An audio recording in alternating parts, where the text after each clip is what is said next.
Hello students.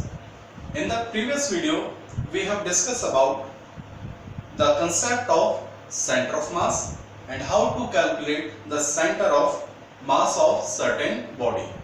In the previous video we have find out the center of mass of two particle system. Now move on, and in this video we find the center of mass of a system having more than two particles. So let's see.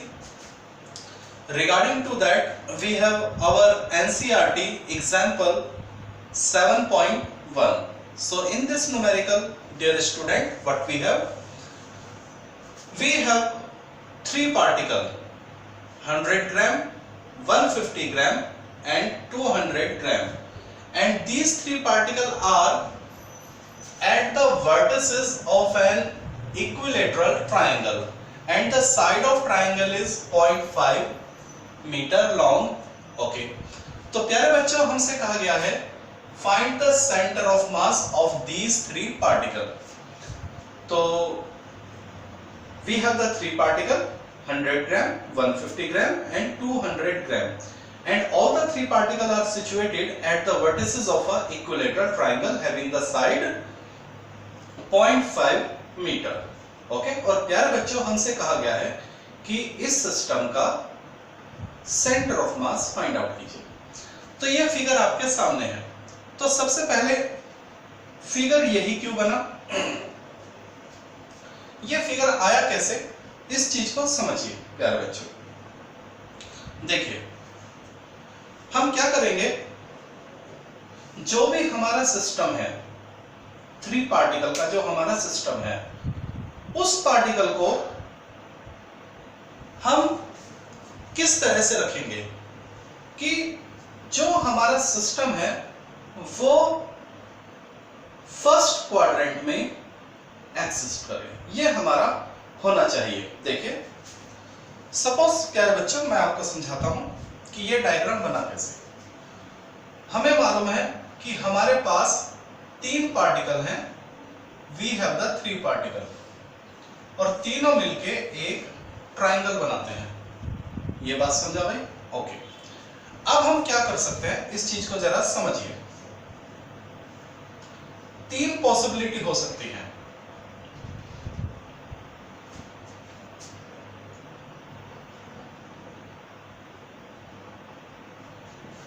देखिए, three particle at the vertices of triangle, three particle at the vertices of triangle and three particle at the vertices of triangle. Okay, अब मैंने क्या किया, मैं ये वाला जो particle है इस पार्टिकल को ओरिजिन पे रखता हूं. ये जो पार्टिकल है इस पार्टिकल को ओरिजिन पे लेके चलता हूं. तो क्या होगा, एक्स एक्सिस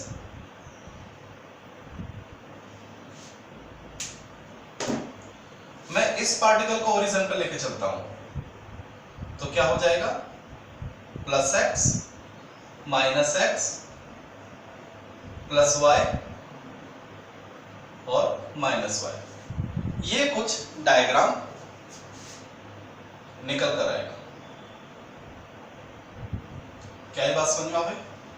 तो अगर हम इसको हम ओरिजिन पे ले लें इस पार्टिकल को, तो मेरा जो सिस्टम है आधा तो चला जाएगा फोर्थ क्वाड्रेंट में और आधा चला जाएगा थर्ड क्वाड्रेंट में. चलिए अगर मैं इस पार्टिकल को ओरिजिन पे ले लेता हूं तो देखिए plus x minus x plus y minus Y.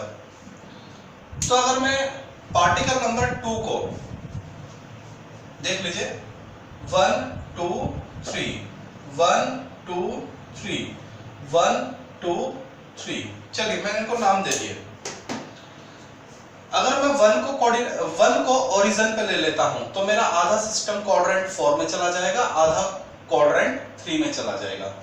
ठीक है, क्वाड्रेंट 1 क्वाड्रेंट 2 क्वाड्रेंट 3 क्वाड्रेंट 4, ये आप समझ में आ गया.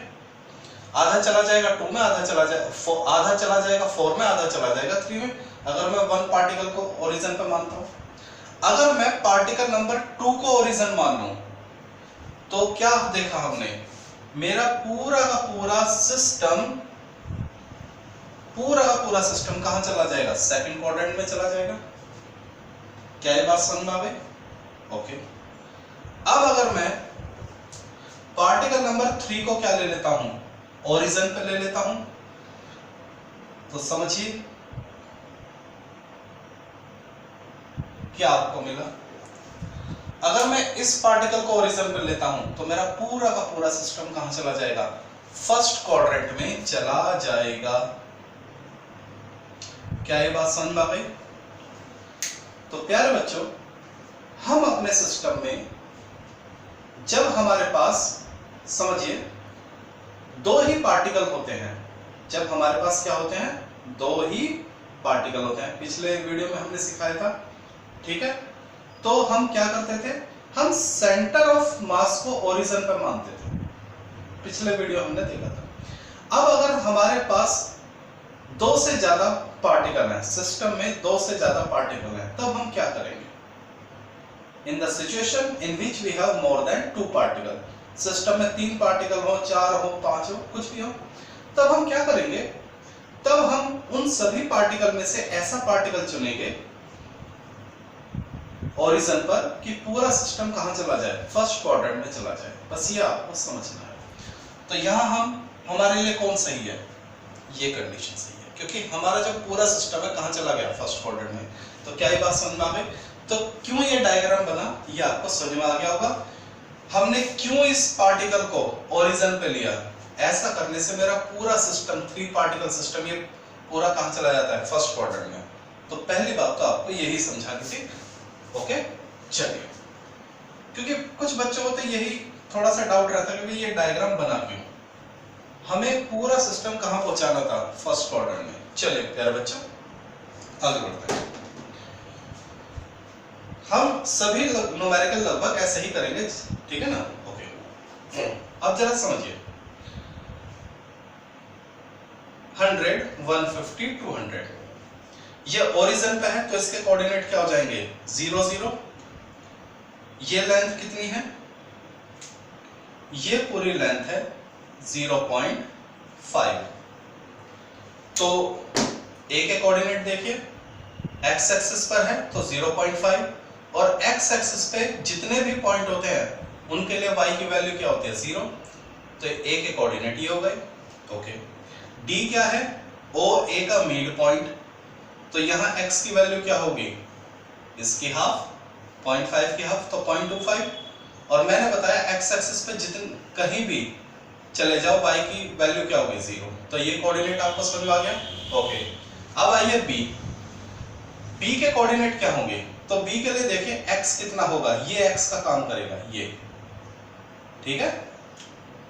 b के लिए जो x की वैल्यू होगी, ये देखिए, ये होगी x की वैल्यू, ये, ठीक है? 0.25, ये होगी x की वैल्यू। तो x के कोऑर्डिनेट समझ में आ गया। y की वैल्यू क्या होगी? ये वैल्यू होगी y की, जो कितने निकल के आएगी? 0.25 √3। अब आप कहेंगे सर ये वैल्यू कैसा है? तो इसके लिए हम लगाएंगे पाइथागोरस। देखिए, ODB, ODB, प्यारे बच्चों, इसको अगर मैं क्या मान लूं? देखिए, इसको अगर मैं ले लेता हूं x और इसको ले लेता हूं x/2, क्योंकि ये वैल्यू कितनी है? 0.5, ये वैल्यू कितनी है? 0.25। O से B 0.5, क्योंकि इक्विलेटरल ट्रायंगल है, सारी साइड बराबर है, ये कितनी हो गई? 0.25। तो बता सकते हैं ये कैसा आएगा? ये आएगा x² माइनस x²/4। भाई this square plus this square is equal to this, तो इसका स्क्वायर माइनस इसका स्क्वायर बराबर है इसका स्क्वायर। समझे बात है भाई? तो ये कितना आ जाएगा? 3² बताइए कितना आएगा? 4, ठीक है? और इसका रूट तो कितना आ जाएगा? x/2 √3। तो यहां मेरा x, यहां मेरा जरा x कितना है? 0.5, तो इसकी वैल्यू निकाल लो, यही आ जाएगी। जिन बच्चों का मैथ्स अच्छा है वो समझ जाएंगे। ओके, तो मेन बात है सेंटर ऑफ मास। तो सेंटर ऑफ मास कैसे निकालेंगे? Centre of mass of system is given by, तो कैसे निकलेगा इस सिस्टम का centre of mass? x bar comma y बार। प्यारे बच्चों, ये है एक 2 डायमेंशन बॉडी, क्योंकि ट्राइंगल के पास क्या होता है? एरिया होता है। ट्राइंगल का जैसा एरिया, और जिनके पास एरिया होता है वो सारी 2 डायमेंशन होते हैं, और जितने भी 2 डायमेंशन होते हैं उनके सेंटर ऑफ मास कैसे निकलते हैं? x बार y बार। तो जहां ठीक है, x बार क्या होगा? x1 sorry m1 x1 m2 x2 m3 x3 upon m1 plus m2 plus m3। y बार क्या होगा? m1 y1 m2 y2 m3 y3 upon m1 plus m2 plus m3। क्या ये बात समझा भाई? ओके, अब ये सब वैल्यूज क्या होंगी तो जरा ध्यान देना। m1 m2 m3, इसको ले लो m1 100 ग्राम को, 150 को क्या ले लो? m2, और 200 को क्या ले लो? m3। इसको आप मान लीजिए m1, इसको आप मान लीजिए m2, और इसको आप मान लीजिए m3। क्या ये बात समझ आ गई? ओके, अब बात हम निकालेंगे x1 x2 x3 y1 y2 y3, इन सब की वैल्यू हमें फाइंड आउट करनी है। तो जरा ध्यान देना, अगर आपने इसको m1 लिया है तो ये दोनों क्या हो जाएंगे? x1 y1। ये आपने m2 लिया है तो ये क्या हो जाएंगे? x2 y2, और ये आपने m3 लिया है तो x3 y3। समझे बात आ गई? चलिए, तो x1 y1 क्या हो जाएगा? x1 की वैल्यू 0, बात समझ आ गई? y1 की वैल्यू 0, x2 की वैल्यू 0.5, y2 की वैल्यू 0, x3 की वैल्यू 0.25, और y3 की वैल्यू 0.25 √3। ठीक है, चलिए वैल्यूज पुट करते हैं। m1 की वैल्यू 100, x1 की वैल्यू 0। ठीक है, अच्छा यहां तो केवल हाँ, इसके बाद प्लस m2 कितना है? 150, x2 कितना है? 0.5, प्लस m3 कितना है? 200, x3 कितना है? 0.25 अपॉन 100 प्लस 150 प्लस 200। क्लियर? चलिए y बार की वैल्यू निकालते हैं। m1 की वैल्यू 100, y1 की वैल्यू 0 प्लस 150 इंटू 0, y2 की वैल्यू, m3 की वैल्यू कितनी? 200, और y3 की वैल्यू 0.25 √3 अपॉन 100 प्लस 150 प्लस 200। क्या ये बात समझ में आ गई? ओके, तो जब आप इसको सॉल्व करेंगे, when you will solve this data, ठीक है प्यारे बच्चों, तो क्या आपको मिलेगा वो समझ लीजिए।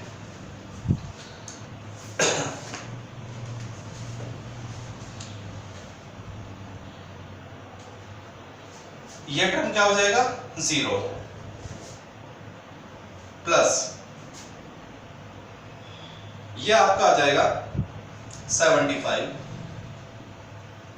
ये आपका आ जाएगा 50 अपॉन, और ये कितना आ जाएगा? 450। ठीक है, तो जब आप इसको प्यारे बच्चों सॉल्व करेंगे तो ये आपका आ जाएगा 5/18। ओके, चलिए ऐसे अगर हम इधर देखें तो 0 + 0 प्लस इसको हम करेंगे तो ये आपका आ जाएगा 50√3 अपॉन 450। और जब आप इसको सॉल्व करेंगे तो ये आपका आ जाएगा √3/9। ठीक है, चलिए तो इस तरह से हमारे जो v गेट x बार y बार, हमारे x बार y बार कितना आ गए, तो x बार की वैल्यू आई है हमारी 5/18 और ये वैल्यू आई है √3/9। This is the required solution. तो इसमें देखिए दिक्कत, ये कैलकुलेशन इतनी ज्यादा मायने नहीं रखती, ये डायग्राम कैसे बना है वो बस आपको सिखाना है। ठीक है प्यारे बच्चों,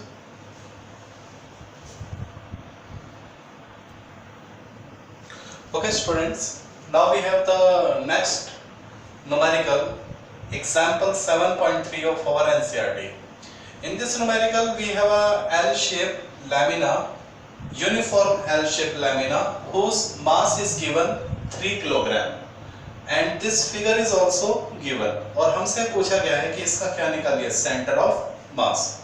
तो प्यारे बच्चों चूंकि ये लैमिना क्या है, यूनिफॉर्म है, और इस लैमिना का जो मास है वो कितना है 3 किलोग्राम, और इस लैमिना को 3 पार्ट्स में क्या किया गया है, बाय पार्ट्स किया गया है, C1, C2, C3। ओके, तो इस लैमिना को 3 हिस्सों में क्वेश्चन में हमें डिवाइड किया गया है। This is C1, C2 and this is C3।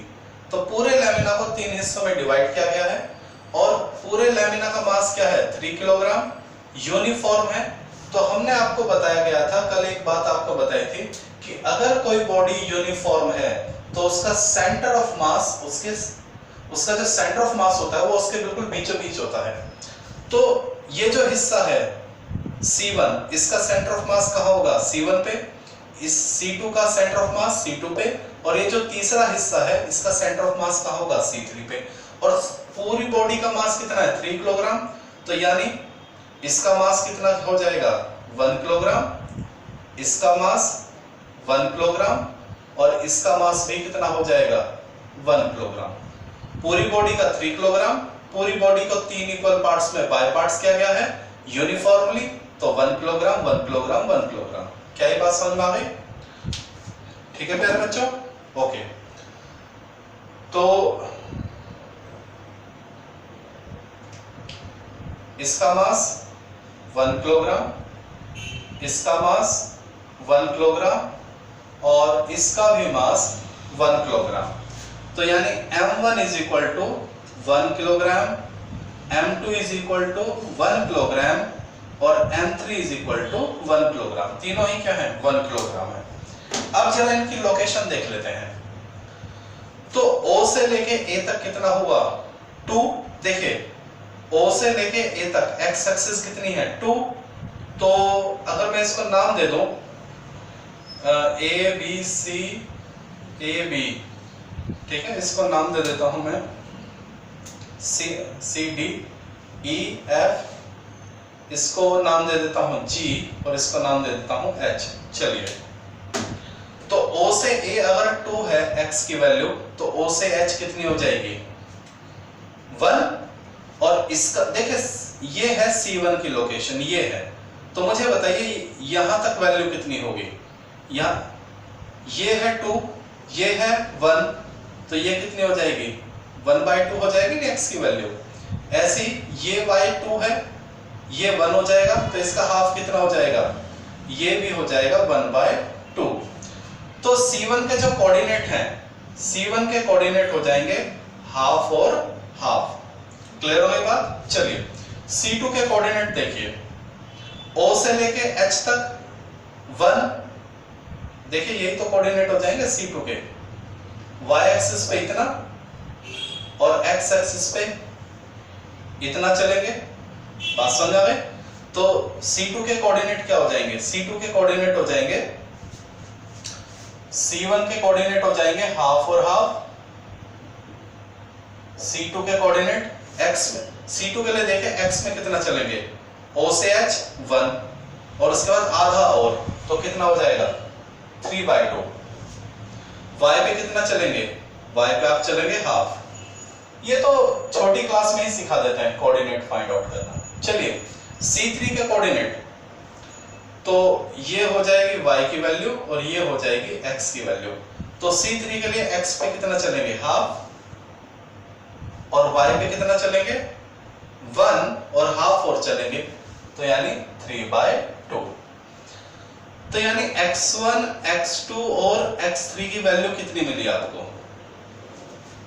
Half, 3/2 और 1/2, हाफ, 3/2 और 1/2। y1, y2 और y3 की वैल्यू कितनी मिली आपको, हाफ, हाफ, 3/2, हाफ, हाफ, 3/2। तो प्यारे बच्चों तीनों मास पता चल गए और उन तीनों मास के कोऑर्डिनेट। तो अब न्यूमेरिकल में कुछ नहीं बचा है, तो देख लीजिए, centre of mass is given by x bar y बार। क्योंकि ये लैमिना है, इस लैमिना का कुछ ना कुछ क्या है, एरिया, और जिनके पास एरिया होता है वो 2 डायमेंशन बॉडी होते हैं, और 2 डायमेंशन के लिए हम क्या निकालते हैं, x बार और y बार, सेंटर ऑफ मास। तो x बार कितना आ जाएगा, m1 x1 m2 x2 m3 x3 over m1 plus m2 plus m3। Okay, m1 कितना है 1 किलोग्राम, x1 की value half plus 1 into 3/2 plus 1 into half, ये हमने वैल्यू पुट कर दी, 1 प्लस 1 प्लस 1। तो देख लीजिए कितना आ जाएगा, 1/2 1/2, ठीक है, 1 और 1, हाफ और हाफ 1 हो जाएगा, और 1 प्लस 3/2 कितना हो जाएगा, 1 प्लस 3/2 ये हो जाएगा 5/2, और नीचे कितना हो जाएगा 3, तो ये आ जाएगा प्यारे बच्चों 5/6 सॉल्व करके। चलिए y बार की वैल्यू निकालते हैं, m1 y1 m2 y2 m3 y3 upon m1 plus m2 plus m3।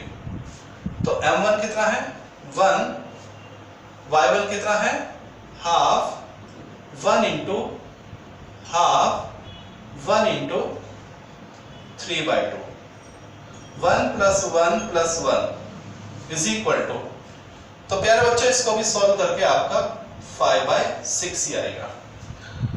तो जो सेंटर ऑफ मास है x बार y बार वो कितना है 5/6, 5/6। चलिए, this is our required solution. Okay प्यारे बच्चों।